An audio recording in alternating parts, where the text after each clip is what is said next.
Sekretaris Kementerian Badan Usaha Milik Negara atau BUMN Susianto memastikan keadaan pasokan listrik untuk penyelenggaraan konferensi tingkat tinggi atau KTT ASEAN ke-42 di Labuan Bajo, Nusa Tenggara Timur pada tanggal 9 hingga 11 Mei 2023. Susianto memastikan kesiapan PLN dalam memastikan pasokan listrik mulai dari pembangkit, jaringan transmisi dan distribusi hingga kondisi uninterruptible power supply atau UPS, stasiun pengisian kendaraan listrik umum atau SPKLU di lokasi Common Center Kelistrikan KTT ASEAN. Susianto disambut langsung oleh Direktur Distribusi PLN Adi Priyanto dan Direktur Transmisi dan Perencanaan Sistem PLN Evi Haryadi. Atas kesiapan optimal dilakukan PLN dalam menyukseskan agenda KTT ASEAN, Susianto menyampaikan apresiasi atas langkah tersebut. Peran BUMN sangat penting, yaitu menciptakan creating value dan peningkatan ekonomi bagi masyarakat Indonesia. Karena memang BUMN ini yang paling penting untuk mendukung kegiatan-kegiatan semacam ini.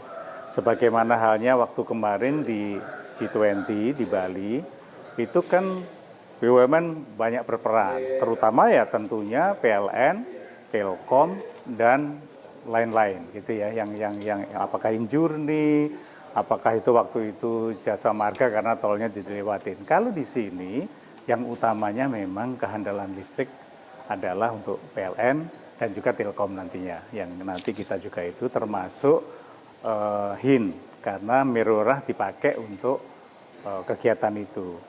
Nah, kita penting tadi kita melihat sebetulnya seberapa jauh kekuatan PLN untuk mendukung event internasional ini, terutama untuk di spot-spot yang memang penting, Merorah, Ayana, lalu Golomori dan sebagainya. Kalau kita lihat karena ini memang tidak sebesar yang di Bali. Kalau di Bali kemarin kan hampir semuanya menggunakan kendaraan listrik. Lah ini dan bus juga ya waktu itu. Ini karena jalan-jalannya juga kecil, pada akhirnya pemerintah memutuskan hanya delegasi saja yang menggunakan, sehingga SPKLU yang dibangun oleh PLN tadi kita sudah lihat, dan jaraknya yang begitu dekat, maka sangat handal lah. PLN sudah menyiapkan dengan baik, dan menurut saya tidak ada masalah. Pada saat dicas sehari itu bisa untuk kegiatan 3 hari sudah cukup itu.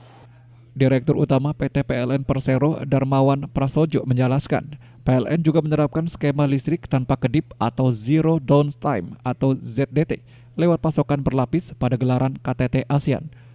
PLN menyiapkan 3 lapis pasokan atau 3 Lines of Defense untuk 12 lokasi venue utama.